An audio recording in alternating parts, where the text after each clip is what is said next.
சென்னை குரோம்பேட்டையில் தனியார் மருத்துவமனையில் நடைபெற்ற நிகழ்ச்சியில் கலந்து கொண்ட முதலமைச்சர் ரோபாட்டிக் கல்லீரல் நன்கொடையாளர் அறுவை சிகிச்சையை தொடக்கி வைத்தார். அப்போது பேசிய முதலமைச்சர், கொரோனா காலத்தில் மருத்துவர்கள், செவிலியர்கள் உள்ளிட்ட மருத்துவ ஊழியர்கள் உயிரை பொருட்படுத்தாமல் திறம்பட உழைத்து வருகின்றனர் என்று கூறினார். கொரோனா தடுப்பு நடவடிக்கைகள் குறித்து அரசாங்கம் விழிப்புணர்வு ஏற்படுத்தினாலும் சிலர் அலட்சியப்படுத்துவதாக முதலமைச்சர் வேதனை தெரிவித்தார். இந்த நிகழ்ச்சியில் மருத்துவத்துறை செயலாளர் ராதாகிருஷ்ணன், அமைச்சர்கள் மா சுப்பிரமணியன், தாமோ அன்பரசன், செஞ்சி மஸ்தான், திமுக எம்பி ஜெகத் ரட்சகன், திமுக சட்டமன்ற உறுப்பினர் உதயநிதி ஸ்டாலின் உள்ளிட்டோர் பங்கேற்றனர். தேர்தலில் அளித்த வாக்குறுதியின்படி நிச்சயம் நகைக்கடன்கள் தள்ளுபடி செய்யப்படும் என கூட்டுறவுத்துறை அமைச்சர் ஐ. பெரியசாமி உறுதியளித்திருக்கிறார். சேலத்தில் செய்தியாளர்களுக்கு பேட்டியளித்த அவர், அதிமுக அரசியல் செய்வதற்காக போராட்டம் நடத்துகிறது என்றார். மேலும் கல்யாணம் ஆகிய 60 நாட்களில் குழந்தை பிறந்து விடுமா என்றும் விமர்சனம் செய்தார். சிவகாசியில் கடத்தப்பட்ட 15 டன் ரேஷன் அரிசி மூட்டைகள் பறிமுதல் செய்யப்பட்டன. விருதுநகர் மாவட்டம் சிவகாசி வட்டாரத்தில் உள்ள ரேஷன் கடைகளில் இருந்து அரிசி மூட்டைகளும் உப்பு மூட்டைகளும் லாரியில் கடத்தப்படுவதாக பொதுமக்களுக்கு தகவல் கிடைத்தது. இதனைத் தொடர்ந்து பொதுமக்களும் இளைஞர்களும் சந்தேகத்தின் பேரில் அந்த லாரியை மடக்கி பிடித்து சோதனை செய்தனர். அதில் ரேஷன் அரிசி இருந்தது தெரிய வந்ததை அடுத்து உடனடியாக காவல்துறையினருக்கு தகவல் அளித்தனர். அதன் பேரில் விரைந்து வந்த காவல்துறையினரும் வட்டாட்சியரும் 15 டன் ரேஷன் அரிசியையும் உப்பு மூட்டைகளையும் லாரியுடன் பறிமுதல் செய்தனர். கடத்தலில் தொடர்புடையவர்கள் குறித்து தொடர்ந்து விசாரணை மேற்கொண்டு வருகின்றனர். ஒலிம்பிக் பளு தூக்குதல் போட்டியில் வெள்ளிப்பதக்கம் வென்ற இந்திய வீராங்கனை மீராபாய் சானுவுக்கு வாழ்த்தி தந்தி அனுப்ப வேலூர் தபால் நிலையத்தில் தனி கவுண்டர் உருவாக்கப்பட்டுள்ளது. வாழ்த்து தந்தி அனுப்புவோரிடம் 10 ரூபாய் கட்டணம் வசூலிக்கப்பட்டு அவர்களுடைய பெயரில் மீராபாய் சானுவுக்கு வாழ்த்து செய்தி அனுப்பி வைக்கப்படுகிறது. நாளை வரை இந்த சிறப்பு கவுண்டர் செயல்படும் என்று தெரிவிக்கப்பட்டுள்ளது. முதல் நாளான நேற்று சுமார் 600 பேர் மீராபாய் சானுவை கௌரவிக்கும் வகையில் வாழ்த்து அட்டை அனுப்பியிருக்கிறார்கள்.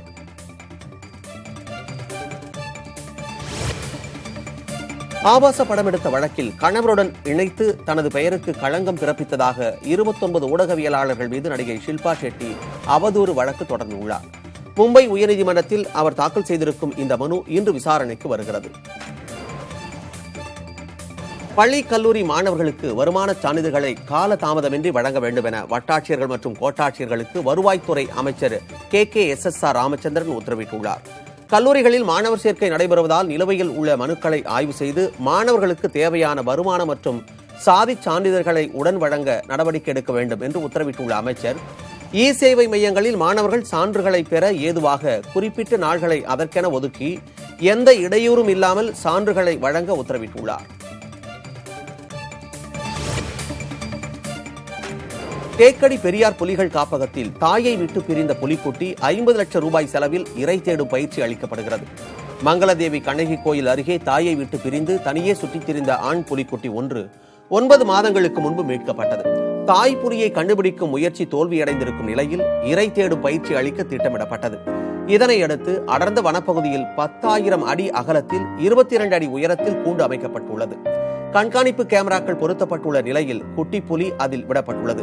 முதலில் கோழி, முயல் என சிறிய வகை விலங்குகள் கூண்டுக்குள் விடப்படும் எனவும், நாளடைவில் சிறிய மான்களில் துவங்கி புலிக்கு பிடித்த இதர விலங்கினங்கள் கூண்டிற்குள் விடப்பட்டு இறை தேடும் பயிற்சி அளிக்கப்படும் எனவும் வனத்துறை தெரிவித்துள்ளது.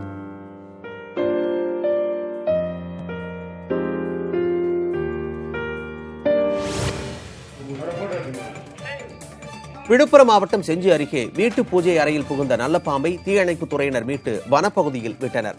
மேலச்சேரி கிராமத்தைச் சேர்ந்த முருகன் என்பவரது வீட்டில் நேற்று இரவு பூஜை அறையில் வைக்கப்பட்டிருந்த புகைப்படத்தின் அருகில் நல்ல பாம்பு புகுந்தது. இதைக் கண்டு அதிர்ச்சி அடைந்த முருகன் தீயணைப்பு துறையினருக்கு தகவல் கொடுத்தார். அதன் பேரில் விரைந்து வந்த தீயணைப்பு துறையினர் பூஜை அறையில் மறைந்திருந்த நல்ல பாம்பை லாவகமாக பிடித்து வனப்பகுதிக்குள் விட்டனர்.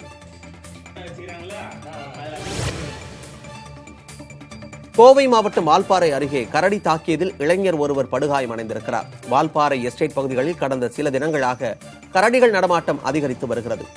2 தினங்களுக்கு முன்பு கரடி தாக்கி ஒருவர் உயிரிழந்த நிலையில் நேற்று வசந்த பிரபாகர் வீட்டு வாசலில் நண்பர்களுடன் பேசிக் கொண்டிருந்த போது திடீரென கரடி தாக்கி உள்ளது.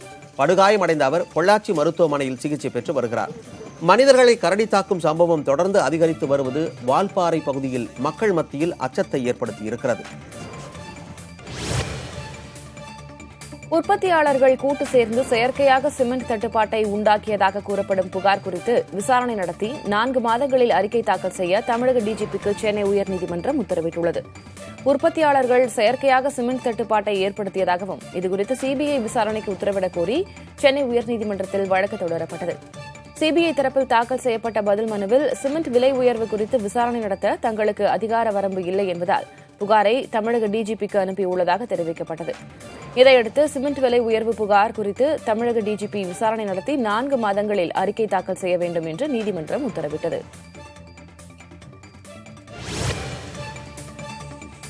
மதுரையில் 3 டன் அளவிலான போலி சிகரெட்டுகளை காவல்துறையினர் பறிமுதல் செய்தனர். தடை செய்யப்பட்ட குட்கா, பான் மசாலா போன்ற பொருட்கள் மதுரை மாநகரில் விற்பனை செய்யப்படுவதாக தொடர்ந்து புகார்கள் வந்த நிலையில் காவல்துறையினர் சோதனையில் ஈடுபட்டனர். பன்னீர்செல்வம் என்பவருக்கு சொந்தமான 2 குடோன்களில் சோதனையிட்டபோது 1200 அட்டை பெட்டிகளில் போலியாக சிகரெட்டுகள் இருப்பதை கண்டுபிடித்தனர். இவை தென் மாவட்ட கிராமங்களுக்கு விற்பனைக்காக அனுப்பப்படவிருந்தது விசாரணையில் தெரியவந்துள்ளது. தலைமறைவான குடோன் உரிமையாளரை காவல்துறையினர் தேடி வருகின்றனர். கர்நாடகாவின் புதிய முதலமைச்சர் பசவராஜ் பொம்மை செல்லமாக வளர்த்து வந்த நாய் சில மாதங்களுக்கு முன் உயிரிழந்தது. அந்த துக்கம் தாங்காமல் அவர் கண்ணீர் விட்டு கதறி எழுத காட்சி தற்போது அதிகம் பகிரப்பட்டு வருகிறது. காணொலியை பகிர்ந்த பலர், விலங்குகள் மீது மிகுந்த பிரியம் கொண்ட நபர் முதல்வராக பதவியேற்றது சிறப்பானது என பலர் கருத்து பதிவிட்டுள்ளனர். நாடாளுமன்ற நிலைக்குழு கூட்டத்தில் தன்னை அவதூறாக பேசியதாக திரிணாமுல் காங்கிரஸ் எம்பி மீது பாஜக எம்பி நிஷிகாந்த் துபே புகார் அளித்த நிலையில் அதற்கு திரிணாமுல் காங்கிரஸ் எம்பி மகுவா மொய்த்ரா மறுப்பு தெரிவித்துள்ளார். மக்களவையில் அமளிக்கிடையே பேசிய பாஜக எம்பி நிஷிகாந்த் துபே, கடந்த புதன்கிழமை தகவல் தொழில்நுட்பத்துறைக்கான நிலைக்குழு கூட்டத்தில் திரிணாமுல் காங்கிரஸ் எம்பி மகுவா மொய்த்ரா பிகாரி குண்டா என தன்னை விமர்சித்ததாகவும் ஒட்டுமொத்த பிகாரிகளையும் இழிவுபடுத்தும் வகையில் பேசியதற்கு மன்னிப்பு கோர வேண்டும் எனவும் பேசினார். அதற்கு பதிலளித்த திரிணாமுல் காங்கிரஸ் எம்பி மகுவா மொய்த்ரா, புதன்கிழமை நிலைக்குழு கூட்டமே நடைபெறாத நிலையில் தான் அவதூறாக பேசியதாக கூறப்படும் குற்றச்சாட்டுக்கு அடிப்படை ஆதாரமே இல்லை என தெரிவித்தார். சர்வதேச விண்வெளி ஆய்வு மையத்துடன் ரஷ்யாவின் நௌகா ஆராய்ச்சி சோதனைக்கூடம் வெற்றிகரமாக இணைக்கப்பட்டது. முன்னதாக இந்த சோதனைக்கூடம் இணைந்தபோது திடீரென அதன் என்ஜின் செயல்பட தொடங்கியதால் சர்வதேச விண்வெளி ஆய்வு மையம் அதன் திசையை விட்டு சற்று நகர்ந்ததாக கூறப்படுகிறது. பின்னர் மற்றொரு சோதனைக்கூடம் மூலம் சர்வதேச விண்வெளி ஆய்வு மையத்தின் திசையை மீண்டும் பழைய நிலைக்கே கொண்டு வந்ததாக ரஷ்ய விண்வெளி வீரர்கள் பூமிக்கு தகவல் அனுப்பியுள்ளனர். விருதுநகர் மாவட்டம் சிவகாசி அருகே 2000 ஆண்டுகள் பழமையான பல கோடி ரூபாய் மதிப்பிலான ஐம்பொன் சிலை மீட்கப்பட்டுள்ளது. புதுப்பட்டி காவல் நிலையத்திற்குட்பட்ட புதுக்கோட்டை கிராமத்தில் கடந்த 2017ஆம் ஆண்டு ஊரணியை தூர்வாரும் போது சுமார் 2 அடி உயரம் 10 கிலோ எடையும் கொண்ட அர்த்தநாரீஸ்வரர் ஐம்பொன் சிலை கண்டெடுக்கப்பட்டது. பின்னர் அதே பகுதியைச் சேர்ந்த மணிகண்டன் என்ற பூசாரியிடம் கிராம மக்கள் அந்த சிலையை ஒப்படைத்ததாகவும் அவர் அந்த சிலைக்கு தொடர்ந்து பூஜை செய்து வந்ததாகவும் கூறப்படுகிறது. இந்த தகவலை அறிந்த மதுரை சிலை தடுப்பு பிரிவு அதிகாரிகள் மணிகண்டன் வீட்டில் இருந்த சிலையை மீட்டு வருவாய்த்துறையினரிடம் ஒப்படைக்க முயன்றுள்ளனர். 5 ஆண்டுகளுக்கு முன்பு மீட்கப்பட்ட சிலை என்பதால் அதனை கையகப்படுத்த வருவாய்த்துறையினர் விரும்பவில்லை என கூறப்படுகிறது. நீண்ட நேர காத்திருப்புக்கு பின்னர் மதுரை சிலை தடுப்பு பிரிவு அலுவலகத்துக்கு அந்த சிலையை அதிகாரிகள் கொண்டு சென்றனர். முப்படைகளிலும் பல்வேறு நிலைகளில் பயன்படுத்தும் வகையில் ட்ரிகா எனும் புதிய ரக கார்பன் துப்பாக்கியை திருச்சி படைக்கலன் தொழிற்சாலை அறிமுகம் செய்திருக்கிறது. வழக்கமான இயந்திர துப்பாக்கியை விட இது நீண்ட தூரம் தாக்கும் திறன் கொண்டது. வீரர்களின் கவச உடைகளிலும் ஆடைகளிலும் மறைத்து வைத்து பயன்படுத்த இலகுவாக இந்த துப்பாக்கி வடிவமைக்கப்பட்டுள்ளது. குறைந்த எடையும் எளிதில் கையாளும் வகையிலான இந்த துப்பாக்கியை போர் படைகளின் டாங்கிகளிலும் பயன்படுத்த முடியும் என தெரிவிக்கப்பட்டுள்ளது.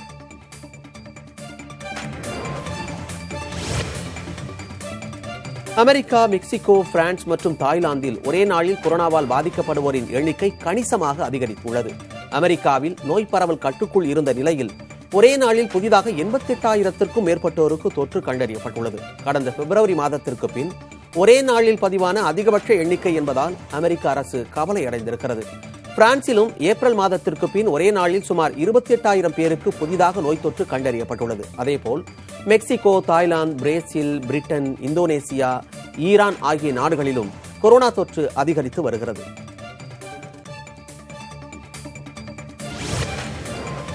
அமெரிக்காவில் கொரோனாவை கட்டுப்படுத்துவதற்கான நடவடிக்கைகளை அதிபர் ஜோ பைடன் தீவிரப்படுத்தியிருக்கிறார். தடுப்பூசி செலுத்தாமல் இருக்கும் அரசு ஊழியர்கள் பணிக்கு வரும்போது கட்டாயம் முகக்கவசம் அணிய வேண்டும், வாரத்தில் 2 முறை கொரோனா பரிசோதனை செய்து கொள்ள வேண்டும் என்று உத்தரவிட்டுள்ளார். இதனைத் தொடர்ந்து 40 லட்சம் அரசு ஊழியர்கள் மற்றும் ஒப்பந்த ஊழியர்கள் தடுப்பூசி செலுத்திக் கொண்டதற்கான சான்றுகளை பணிக்கு வரும்போது காண்பிக்க வேண்டும் என அறிவுறுத்தப்பட்டுள்ளது. பணியிடங்களிலும் தனிநபர் இடைவெளி கட்டாயமாக்கப்பட்டுள்ளது. மேலும் தடுப்பூசி செலுத்திக் கொண்டவர்களுக்கு அந்தந்த மாகாண அரசுகள் ஊக்கத்தொகை வழங்க வேண்டும் என்றும் அதிபர் பைடன் அறிவுறுத்தியுள்ளார். சென்னையில் மரங்கள் வளர்ப்பு குறித்து குடியிருப்போர் நலச்சங்க பிரதிநிதிகளுடன் மாநகராட்சி ஆணையர் ககன்தீப் சிங் பேடி ஆலோசனை நடத்தினார். மாநகராட்சி வளாகத்தில் நடைபெற்ற ஆலோசனைக்கு பின் செய்தியாளர்களிடம் பேசிய அவர், மாநகராட்சியுடன் பொதுமக்கள் இணைந்து பணியாற்றுமாறு கேட்டுக் கொண்டார். குடியிருப்போர் நலச்சங்கங்களைச் சேர்ந்தவர்கள் ஆண்டுக்கு 500 மரங்களையாவது நட வேண்டும் என அறிவுறுத்தினர். சென்னையில் மரங்களை வளர்க்க முன்வருவோருக்கு மாநகராட்சியிலிருந்து இலவசமாக உரம் கொடுக்கப்படும் என்றும் பாராட்டு சான்றிதழும் அளிக்கப்படும் என்றும் ககன்தீப் சிங் பேடி கூறினார்.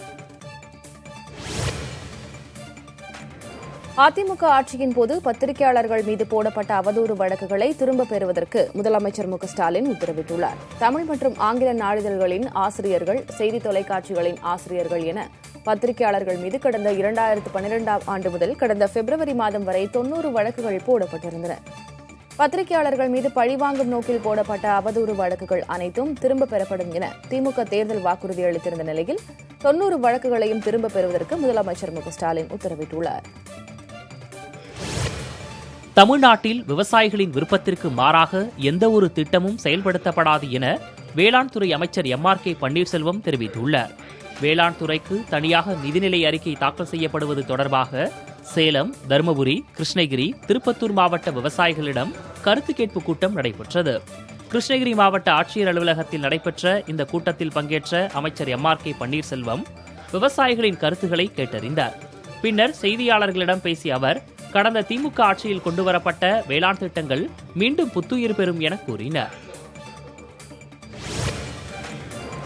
கீழடி மற்றும் சிவகலையில் திறந்தவெளி அருங்காட்சியகம் அமைக்க வரும் நிதிநிலை அறிக்கையில் கூடுதல் நிதி ஒதுக்க கோரி முதலமைச்சர் மு க ஸ்டாலினுக்கு மதுரை எம்பி சு வெங்கடேசன் கடிதம் எழுதியுள்ளார்.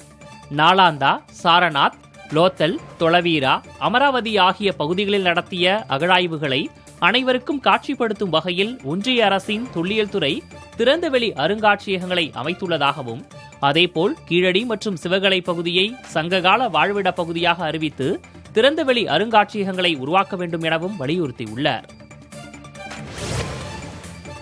பெகசஸ் ஸ்பைவேர் மூலம் உளவு பார்க்கப்பட்டதாக கூறப்படும் விவகாரம் தேசிய பாதுகாப்பு தொடர்பானது என்ற போதிலும் அந்த விவகாரத்தில் மத்திய அரசு வாய் திறக்காமல் இருப்பது சந்தேகத்தை ஏற்படுத்துவதாக காங்கிரஸ் எம்பி ஜோதிமணி குற்றம் சாட்டியுள்ளார். பெகசஸ் விவகாரத்தால் நாடாளுமன்றத்தின் 2 அவைகளும் தொடர்ந்து முடக்கப்பட்டு வருகிறது. பெகசஸ் உளவு விவகாரம் குறித்து விவாதம் நடத்த மத்திய அரசு முன்வராததால் எதிர்க்கட்சிகள் அவையை முடக்குவதாக காங்கிரஸ் எம்பி ஜோதிமணி தெரிவித்தார். உளவு பார்க்கப்பட்டவர்கள் பட்டியலில் ஒரு தீவிரவாதிகள் கூட இல்லாத நிலையில் தலைவர்கள், பத்திரிகையாளர்கள், சமூக செயற்பாட்டாளர்களின் பெயர்கள் இருப்பதாகவும், மக்கள் வரி பணத்தில் கோடிக்கணக்கான ரூபாய்களை செலவு செய்து மத்திய அரசாங்கமே உளவு பார்த்ததா என்ற சந்தேகம் எழுவதாகவும் ஜோதிமணி வினவியுள்ளார். திருப்பத்தூர் மாவட்டம் வாணியம்பாடியில் சினிமா பாணியில் பைனான்சியரிடம் வழிப்பறியில் ஈடுபட்ட கொள்ளை கும்பலை காவல்துறையினர் கைது செய்தனர். கடந்த 23ஆம் தேதி நாட்ராம்பள்ளி பகுதியைச் சேர்ந்த பைனான்சியர் ஞானசேகரன் காரில் சென்றபோது வாணியம்பாடி மேம்பாலத்தில் 7 பேர் கொண்ட கும்பல் வழிமறித்து 4.5 லட்சம் ரூபாய் பணத்தை கொள்ளையடித்தது. இது தொடர்பான விசாரணையில் ஞானசேகரனுடன் சூதாட்டம் விளையாடியவர்களே கொள்ளை சம்பவத்தை அரங்கேற்றியது தெரியவந்தது. 4 பேர் கைது செய்யப்பட்டுள்ள நிலையில் 3 காவல்துறை தேடி வருகிறது. பெகசஸ் உளவு விவகாரம் இந்தியா உள்பட பல உலக நாடுகளில் அதிர்வலைகளை ஏற்படுத்தியுள்ள நிலையில் அதை தயாரித்த NSO அலுவலகத்தில் இஸ்ரேல் அதிகாரிகள் திடீர் ஆய்வு மேற்கொண்டனர். உலகம் முழுவதும் 5000 பேரை பெகசஸ் மென்பொருள் மூலம் உளவு பார்த்ததாக 2 வாரங்களுக்கு முன்பு சர்ச்சை எழுந்தது. இந்நிலையில் இஸ்ரேலின் டெல்-அவீவ் நகரில் உள்ள NSO அலுவலகத்தில் இஸ்ரேல் பாதுகாப்புத்துறை அதிகாரிகள் ஆய்வு நடத்தினர். இது தொடர்பாக அறிக்கை வெளியிட்டுள்ள NSO அலுவலகம், இஸ்ரேல் அதிகாரிகள் ஆய்வு ஏதும் செய்யவில்லை என்றும் முன்கூட்டியே தகவல் தெரிவித்துவிட்டுதான் வந்தனர் என விளக்கம் அளித்துள்ளது.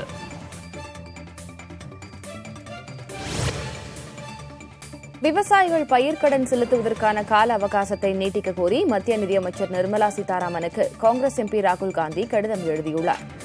அதில் குறுகிய கால பயிர்களுக்காக விவசாயிகள் வாங்கிய கடனை திருப்பி செலுத்துவதற்கு இந்த ஆண்டு டிசம்பர் வரை அவகாசம் வழங்க வேண்டும் என கேட்டுக் கொண்டுள்ளார். மேலும் அந்த கடன்களுக்கான வட்டிகளையும் அரசு தள்ளுபடி செய்ய வேண்டும் எனவும் கேட்டுக் கொண்டுள்ளார்.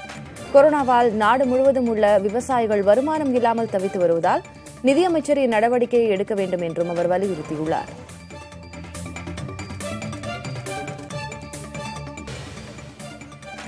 கடலூர் மாவட்டத்தில் உள்ள தென்பெண்ணை ஆற்றில் அனுமதியின்றி மணல் அள்ளிய மாட்டு வண்டிகளை காவல்துறையினர் பறிமுதல் செய்ததால் வாக்குவாதத்தில் ஈடுபட்டனர்.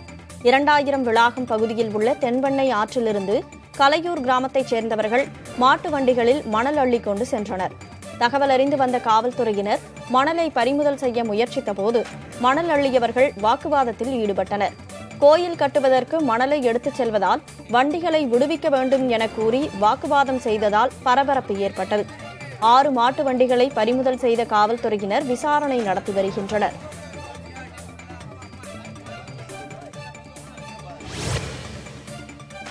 ஆடி மாதம் 2ஆம் வெள்ளியை ஒட்டி கும்பகோணத்தில் உள்ள துர்க்கை அம்மன் கோயிலில் காலை முதலே பெண்கள் உள்ளிட்டோர் நீண்ட வரிசையில் காத்திருந்து சிறப்பு வழிபாடு மேற்கொண்டனர். பட்டீஸ்வரம் தேனுபுரீஸ்வரர் ஆலயத்தில் உள்ள துர்க்கை அம்மன் கோயில் மிகவும் சிறப்பு வாய்ந்தது. இக்கோயிலில் ஆடி மாதம் முழுவதும் சிறப்பு பூஜைகள் நடைபெறுவது வழக்கம்.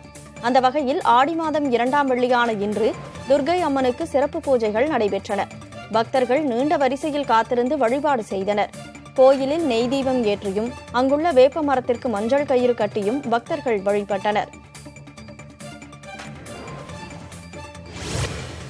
கடலூர் மாவட்டத்தில் சுருக்குமடி வலையை பயன்படுத்துவது தொடர்பாக இரு மீனவ கிராமங்களிடையே ஏற்பட்டுள்ள பதற்றத்தை குறைக்க மாவட்ட காவல் கண்காணிப்பாளர் சக்தி கணேசன் பேச்சுவார்த்தை நடத்தினார். சுருக்குமடி வலையை அனுமதிக்க வேண்டும் என ஒரு தரப்பினரும் அனுமதிக்கக்கூடாது என கூறி மற்றொரு தரப்பினரும் தொடர் போராட்டத்தில் ஈடுபட்டு வருகின்றனர். இதனால் ஏற்பட்டுள்ள பதற்றத்தை தடுக்க காவல் கண்காணிப்பாளர் மீனவர்களோடு பேச்சுவார்த்தை நடத்தினார். அப்போது பிரச்சினையில் ஈடுபடாமல் முன்னேற்றத்திற்கான முயற்சியை மீனவர்கள் முன்னெடுக்க வேண்டும் என வலியுறுத்தினார். ஆடி மாத திருவிழாவை முன்னிட்டு நெல்லை மாவட்டம் வள்ளியூர் வாரச்சந்தையில் ஆடு, கோழிகள் விற்பனை அமோகமாக நடைபெற்றது. ஆடி மாதம் வெள்ளிக்கிழமையான இன்று கோயில்களில் ஆடு, கோழிகளை பக்தர்கள் காணிக்கை கொடுப்பது வழக்கம். அதனால் வழக்கத்தை விட வள்ளியூர் வாரச்சந்தையில் ஆடு, கோழி விற்பனை இன்று அமோகமாக நடைபெற்றது.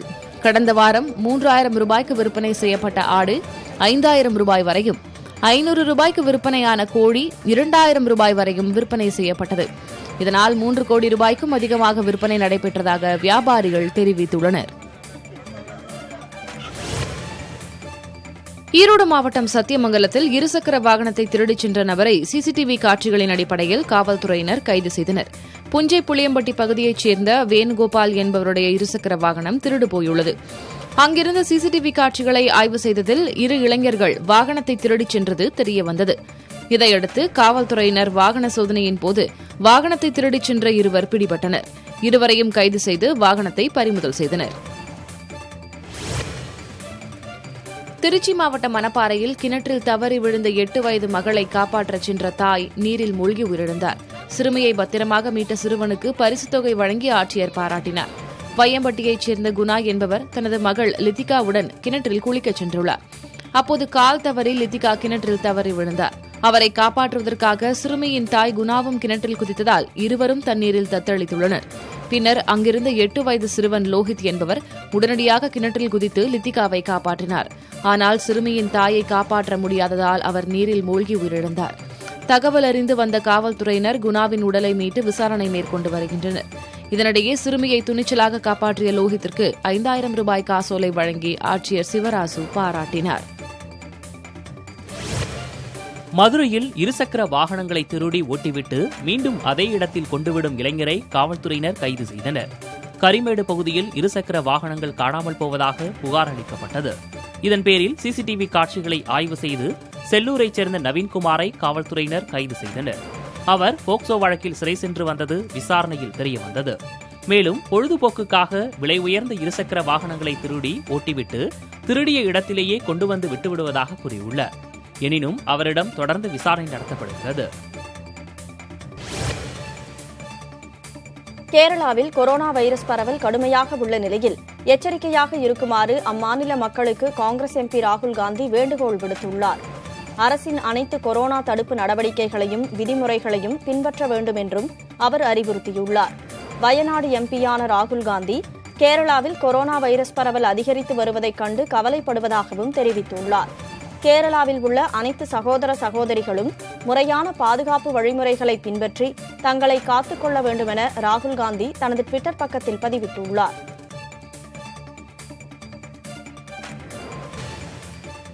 காவிரி ஆற்றில் தொடர்ந்து நீர்வரத்து குறைந்து வருவதால் பிலிகுண்டுலுவுக்கு வரும் தண்ணீர் வினாடிக்கு 20,000 கன அடியாக சரிந்துள்ளது.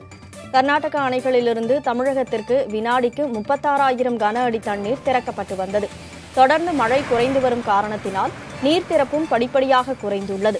வியாழனன்று நீர்வரத்து 25,000 கன அடியாக இருந்த நிலையில் தற்போது வினாடிக்கு 20,000 கன அடியாக சரிந்துள்ளது. மேலும் நீர்வரத்து குறைய வாய்ப்பிருப்பதாக மத்திய நீர் ஆணைய அலுவலர்கள் தெரிவித்துள்ளனர்.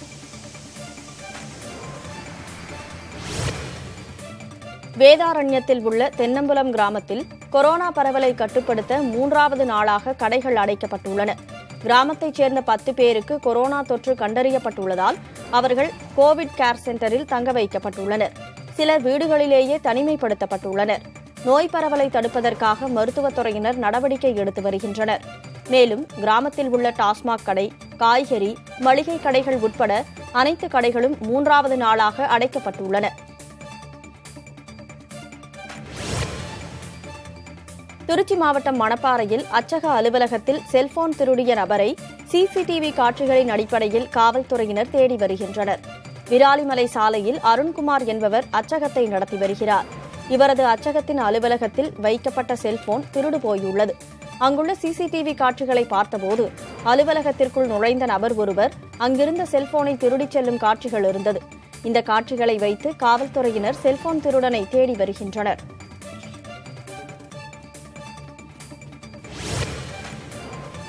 வங்கிக் கணக்கின் ஓடிபி கேட்டு ஏமாற்றும் நபர்கள் குறித்து சைபர் கிரைம் காவலர்கள் கார்ட்டூன் மூலம் விழிப்புணர்வு வீடியோ ஒன்றை வெளியிட்டுள்ளனர்.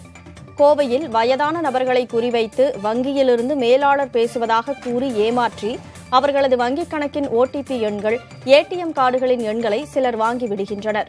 பிறகு அவர்களது வங்கிக் கணக்கிலிருந்து பணத்தை திருடி விடுகின்றனர். இது தொடர்பாக பல்வேறு புகார்கள் எழுந்த நிலையில் கோவை காவல்துறையினர் பல்வேறு தடுப்பு நடவடிக்கைகளை மேற்கொண்டு வருகின்றனர். ஈரோடு மாவட்டம் சத்தியமங்கலத்தில் கரும்பு லாரியை எதிர்நோக்கி அடிக்கடி சாலையில் குட்டியுடன் நடமாடும் யானையால் போக்குவரத்து பாதிக்கப்படுகிறது. சத்தியமங்கலம் மைசூர் சாலையில் செல்லும் லாரியிலிருந்து சிதறி விழும் கரும்புகளை சாப்பிடுவதற்காக யானைகள் சாலைக்கு வருகின்றன. குட்டி யானையுடன் சுற்றித் திரியும் பெண் யானை கரும்பு லாரியை எதிர்நோக்கி அடிக்கடி சாலையில் காத்து கிடக்கிறது.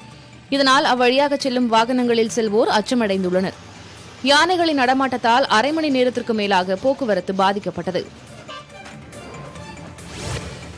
நீலகிரி மாவட்டம் குன்னூரில் தடுப்புகளை உடைத்துக் கொண்டு சாலைக்கு வந்த யானைகளால் வாகன ஓட்டிகள் அச்சமடைந்தனர்.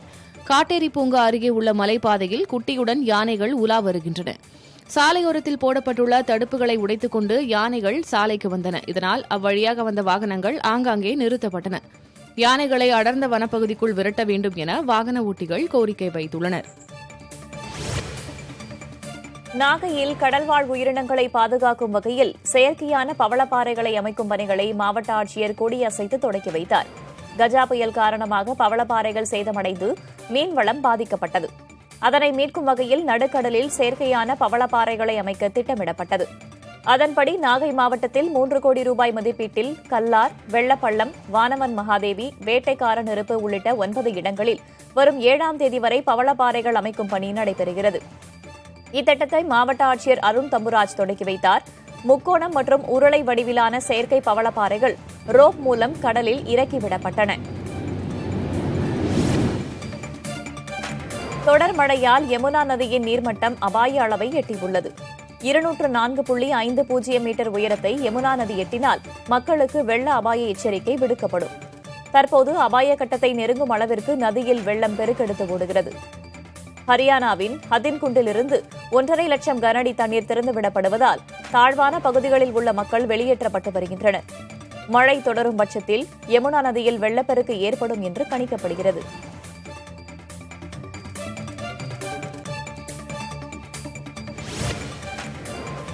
இமாச்சல பிரதேசம் சிர்மௌர் நகரில் மலையின் ஒரு பகுதியே முழுமையாக பெயர்ந்து விடும் காட்சி வெளியாகி உள்ளது.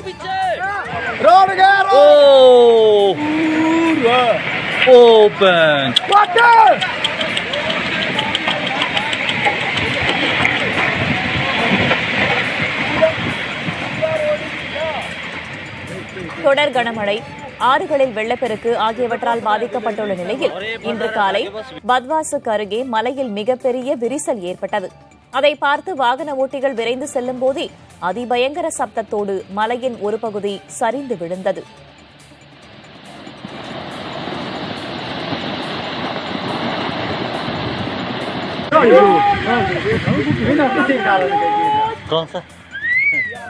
இந்நிலையில் அருகில் இருந்தவர்கள் அச்சத்தோடு அங்கிருந்து ஓடி உயிர் பிழைத்தனர்.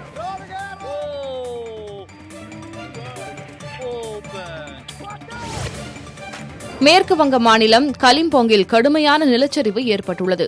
சிலிகுரி தேசிய நெடுஞ்சாலை சுமார் 1 கிலோமீட்டருக்கு பாறைகளும் மண் குவியல்களுமாகவே காட்சியளிக்கிறது. இதனால் சிலிகுரி சிக்கிம் தேசிய நெடுஞ்சாலையில் போக்குவரத்து துண்டிக்கப்பட்டுள்ளது.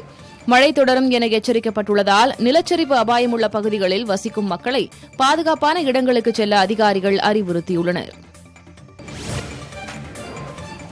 கடலூர் மாவட்டத்தில் உள்ள தென்பெண்ணை ஆற்றில் அனுமதியின்றி மணல் அள்ளிய மாட்டு வண்டிகளை காவல்துறையினர் பறிமுதல் செய்ததால் வாக்குவாதம் ஏற்பட்டது. 2000 விளாகம் பகுதியில் உள்ள தென்பெண்ணை ஆற்றிலிருந்து கலையூர் கிராமத்தைச் சேர்ந்தவர்கள் மாட்டு வண்டிகளில் மணல் அள்ளி கொண்டு சென்றனர். தகவலறிந்து வந்த காவல்துறையினர் மணலை பறிமுதல் செய்ய முயற்சித்தபோது மணல் அள்ளியவர்கள் வாக்குவாதத்தில் ஈடுபட்டனர். கோயில் கட்டுவதற்கு மணலை எடுத்துச் செல்வதால் வண்டிகளை விடுவிக்க வேண்டும் என கூறி வாக்குவாதம் செய்ததால் பரபரப்பு ஏற்பட்டது. 6 மாட்டு வண்டிகளை பறிமுதல் செய்த காவல்துறையினர் விசாரணை நடத்தி வருகின்றனர்.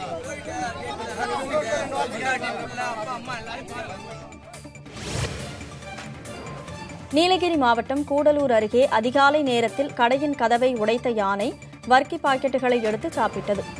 செலுக்காடி பகுதியில் 3 காட்டு யானைகள் முகாமிட்டு இரவு நேரங்களில் ஊருக்குள் நடமாடி வருகின்றன. இன்று அதிகாலை செலுக்காடியில் கடை ஒன்றின் கதவை உடைத்த யானை ஒன்று அங்கிருந்த வரிக்கி பாக்கெட்டுகளை ஒன்றொன்றாக எடுத்து சாப்பிட்டது. சத்தம் கேட்டு வந்த கடை உரிமையாளர் ஜன்னலை திறந்து பார்த்தபோது யானையை கண்டு அதிர்ச்சியடைந்தார். பின்னர் யானை வரிக்கி சாப்பிடும் காட்சிகளை வீடியோவாக அவர் பதிவு செய்தார். பெண்கள் அனைத்து உரிமைகளோடும் வாழ பாலின சமத்துவமிக்க சமுதாயத்தை படைப்போம் என மருத்துவர் முத்துலட்சுமி அம்மையாரின் பிறந்தநாளை முன்னிட்டு முதலமைச்சர் மு.க.ஸ்டாலின் தெரிவித்துள்ளார். இந்தியாவின் முதல் பெண் சட்டமன்ற உறுப்பினரான மருத்துவர் முத்துலட்சுமி அம்மையாரின் 136வது பிறந்தநாளை முன்னிட்டு தனது ட்விட்டர் பக்கத்தில் முதலமைச்சர் இதனை பதிவிட்டுள்ளார். பிற்போக்குத்தனங்களுக்கும் பெண்ணடிமைத்தனமும் முடைநாற்றம் வீசிக்கொண்டிருந்த காலத்தில் புரட்சிக் கனலாய் வாழ்ந்தவர் என முத்துலட்சுமி அம்மையாரை குறிப்பிட்டுள்ளார்.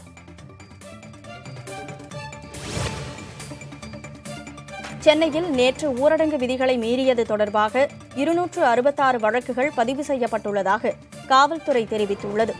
ஊரடங்கு விதிகளை மீறுபவர்களை கண்காணிக்க சோதனைச் சாவடிகள் அமைக்கப்பட்டுள்ளன.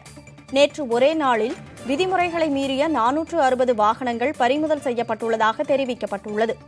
முகக்கவசம் அணியாத 969 பேர் மற்றும் தனிமனித இடைவெளியை கடைபிடிக்காத 6 நபர்கள் மீதும் வழக்குகள் பதிவு செய்யப்பட்டுள்ளன.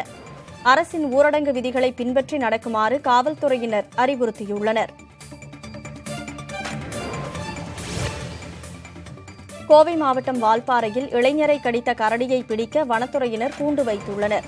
ஐயர்பாடி எஸ்டேட் பகுதியில் வசந்த் பிரபாகர் என்பவரை கரடி தாக்கியதில் அவர் படுகாயமடைந்து மருத்துவமனையில் அனுமதிக்கப்பட்டுள்ளார். தற்போது கரடியின் நடமாட்டத்தை கண்டறிய வனத்துறையினர் கேமராக்களை பொருத்தி கண்காணித்து வருகின்றனர்.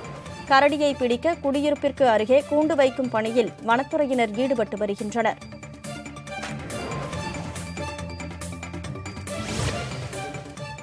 கொடைக்கானல் வனப்பகுதியிலிருந்து மதுரைக்கு கடத்தி வரப்பட்ட கல்பாசி மூட்டைகளை வனத்துறையினர் பறிமுதல் செய்தனர். மருத்துவ குணம் கொண்ட கல்பாசியை உரிய அனுமதியின்றி கடத்தி வருவதாக வந்த தகவலை அடுத்து கீழமாசி வீதியில் இருந்த வாகனத்தில் வனத்துறையினர் சோதனை நடத்தினர். அதில் 40 மூட்டைகளில் 8 லட்சம் ரூபாய் மதிப்பிலான கல்பாசி இருப்பது தெரியவந்தது. கல்பாசிகளை பறிமுதல் செய்து ஓட்டுநரிடம் விசாரணை நடத்தி வருகின்றனர்.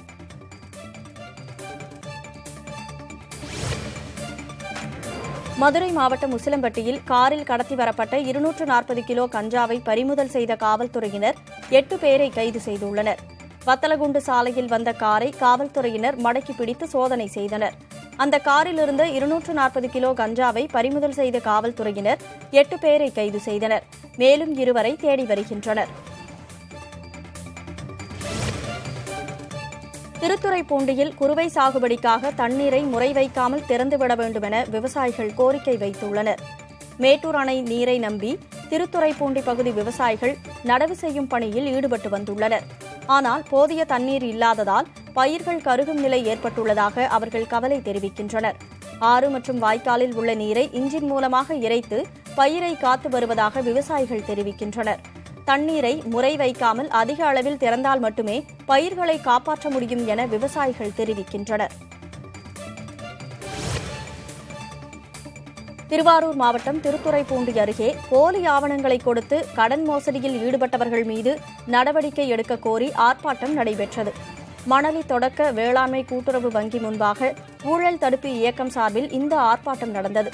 இந்த கூட்டுறவு வங்கியில் கடந்த 2020-21 ஆண்டுக்கான பயிர்க்கடன் மற்றும் நகைக்கடன் பெற்றவர்களில் சிலர் போலியாக சிட்டா அடங்கல் பெற்று முறைகேடாக கடன் பெற்றதாக ஆர்ப்பாட்டக்காரர்கள் குற்றஞ்சாட்டினர். ஆசிய கண்டத்தில் முதலில் 8 மணி நேர வேலை கேட்டு நடந்த போராட்டத்தில் உயிரிழந்த தியாகிகள் தினத்தையொட்டி புதுச்சேரி கடலூர் சாலையில் உள்ள தியாகிகள் நினைவிடத்தில் தொழிலாளர்கள் அஞ்சலி செலுத்தினர். 8 மணி நேர வேலை கேட்டு 1936 ஆண்டு ஜூலை மாதம் 30ஆம் நாள் புதுச்சேரியில் பஞ்சாலை தொழிலாளர்கள் போராட்டம் நடத்தினர். அப்போது பிரெஞ்சு ராணுவம் நடத்திய துப்பாக்கிச் சூட்டில் 12 தொழிலாளர்கள் கொல்லப்பட்டனர். உலகம் முழுவதும் அதிர்வலைகளை ஏற்படுத்திய இந்த போராட்டத்திற்கு பிறகு தொழிலாளர்கள் மற்றும் ஊழியர்களுக்கான பணி நேரம் 8 மணி நேரமாக நிர்ணயிக்கப்பட்டது. போராட்டத்தில் தொழிலாளர்கள் கொல்லப்பட்டதன் நினைவாக புதுச்சேரி கடலூர் சாலையில் அமைக்கப்பட்டுள்ள தியாகிகள் நினைவிடத்தில் புதுச்சேரியில் அனைத்து தொழிற்சங்கங்கள் அமைப்புகளைச் சேர்ந்தோர் மற்றும் பஞ்சாலை தொழிலாளர்கள் ஊர்வலமாக வந்து அஞ்சலி செலுத்தினர்.